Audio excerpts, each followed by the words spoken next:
Life in a world that keeps changing. Think that it's progress you're making. Copy and paste pretty faces all the time. Pictures so perfect we play.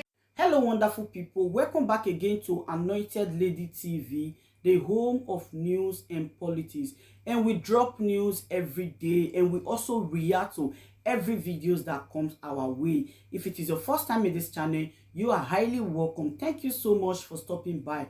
And if you are returning subscribers, we appreciate you for your massive support, and we say may God richly bless you all for supporting this channel. And if you haven't subscribed, please kindly smash on the subscribe button, put on the bell so you get to know anytime we drop a new video. I have a video to present to you this very moment, and I will be watching that video with you. And after watching, let's drop our opinion constructively at the comment section, like our videos, and also share our videos if possible. Bye for now. The kind of politics, the kind of leadership, the governance in place. When it comes to Africa, I'm sure many people in this audience will have made the same observations. I think we must take responsibility and accept our failures in dealing with these matters. For example, relating to what President Obasanjo has just said on the case of Boko Haram, or you can use that for many other cases. For me, when I'm watching on television and I find our leaders who should have been working together all along to address these problems that commonly affect their countries, wait until they are invited to go to Europe to sit there and just,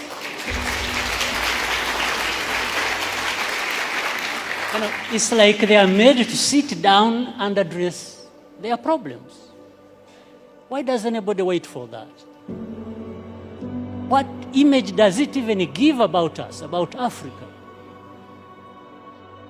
In fact, the image it gives is that we are not there to even address these problems. We are there for a photo opportunity. We are happy to sit there in Paris with the President of France and address and just talk about addressing problems. It doesn't make sense that our leaders cannot get themselves together to address problems affecting our people. It doesn't make sense. Of course, I'm saying this painfully. On the other hand, that I look forward for the time when I can be like the two former presidents. I think they are more free to say things than I do. Being where they are and me being where I am. So I tend to remain with some reservations about what I have to say, because but I think there is that serious problem. African leaders, we don't need to be invited anywhere to go and address our problems without first inviting ourselves to come together to tell each other the actual truth that we must tell each other about our serious problems. So it comes, therefore, to the point that the leaders, therefore, should be there to deal with these problems. And here I'm not even proposing that there is one leader who can resolve conflicts alone, or that there is even a silver bullet for these conflicts. Therefore, it's the management of all these processes and what we have identified to be the root causes. I mean, again, look at the problem of South Sudan, indeed. The first problem was about this country and the people there wanting to be independent. They got independence. Now that turned into a problem. How? So you have one war being fought, waged to be independent, then you have to fight another when you have achieved independence. Just fighting among themselves. Why? So some of these underlying root causes should and could have been addressed by the leaders there. Whatever happened, whoever was wrong, that's not the issue. It is still the responsibility of leaders. If they can't resolve the matters themselves, why not? Why not call upon neighbors to say, come and help? We have a problem here. Maybe there is a problem between the president and the vice president.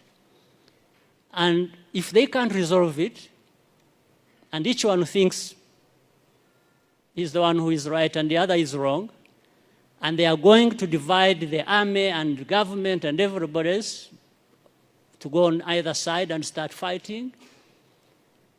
Well, I think in between the time that starts and when it actually happens, something can be done.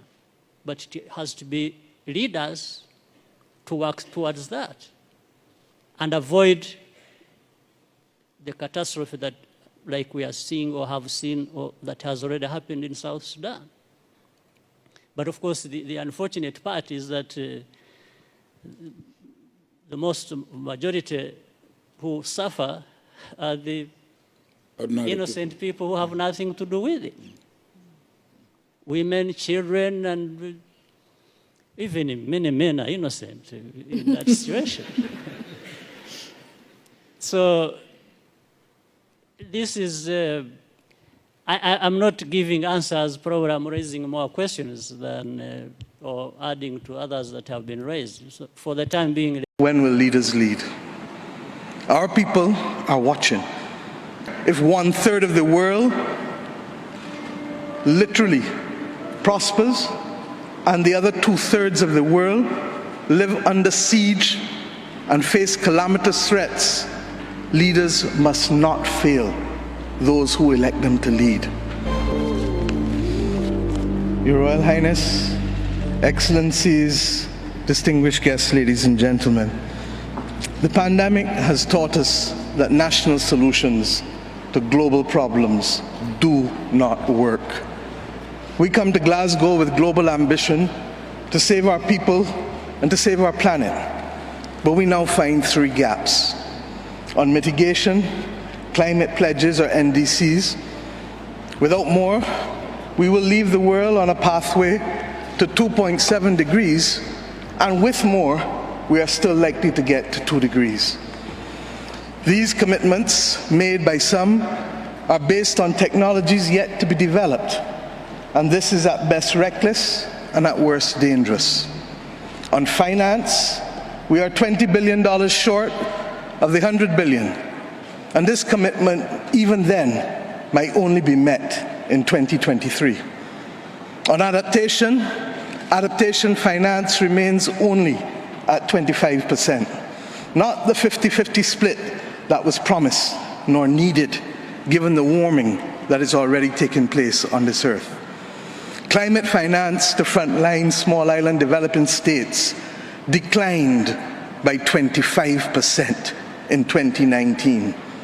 Failure to provide the critical finance and that of loss and damage is measured, my friends, in lives and livelihoods in our communities. This is immoral and it is unjust. If Glasgow is to deliver on the promises of Paris, it must close these 3 gaps. So I ask to you, what must we say to our people living on the front line in the Caribbean, in Africa, in Latin America, in the Pacific, when both ambition and regrettably some of the needed faces at Glasgow are not present?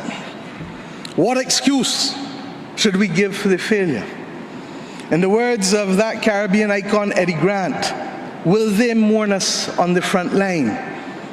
When will we as world leaders across the world, address the pressing issues that are truly causing our people angst and worry, whether it is climate or whether it is vaccines.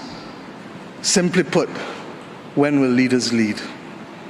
Our people are watching, and our people are taking note. And are we really going to leave Scotland without the resolve and the ambition that is sorely needed to save lives and to save our planet? How many more voices and how many more pictures of people must we see on these screens without being able to move? Or are we so blinded and hardened that we can no longer appreciate the cries of humanity? I have been saying to Barbadians for many years that many hands make light work. Today, we need the correct mix of voices, ambition, and action. Do some leaders in this world believe that they can survive and thrive on their own? Have they not learned from the pandemic? Can there be peace and prosperity if 1/3 of the world literally prospers and the other 2/3 of the world live under siege and face calamitous threats to our well-being? What the world needs now, my friends, is that which is within the ambit of less than 200 persons who are willing and prepared to lead. Leaders must not fail those who elect them to lead. And I say to you, there is a sword that can cut down this Gordian knot, and it has been wielded before. The central banks of the wealthiest countries engaged in $25 trillion of quantitative easing in the last 13 years. 25 trillion. Of that, 9 trillion was in the last 18 months to fight the pandemic. Had we used that 25 trillion to purchase bonds, to finance the energy transition, or the transition of how we eat, or how we move ourselves in transport, we would now today be reaching that 1.5 degrees limit that is so vital to us. I say to you today in Glasgow that an annual increase in the SDRs of $500 billion a year for 20 years, put in a trust to finance the transition, is the real gap, Secretary General, that we need to close, not the 50 billion being proposed for adaptation. And if 500 billion sounds big to you, guess what? It is just 2% of the 25 trillion. This is the sword we need to wield. Our excitement 1 hour into this event is far less than it was 6 months ago leading up to this event. Can we, with those voices and these speeches from Sir David and others, find it within ourselves to get the resolve to bring Glasgow back on track? Or do we leave today believing that it was a failure before it starts? Our world, my friends, stands at a fork in the road. One no less significant than when the United Nations was formed in 1945. But then, the majority of our countries here did not exist. We exist now. The difference is we want to exist 100 years from now. And if our existence is to mean anything, then we must act in the interests of all of our people who are dependent on us. And if we don't, we will allow the path of greed and selfishness to sow the seeds of our common destruction. The leaders of today, not 2030, not 2050, must make this choice. Our people, the climate army, the world, the planet, needs our actions now, not next year, not in the next decade.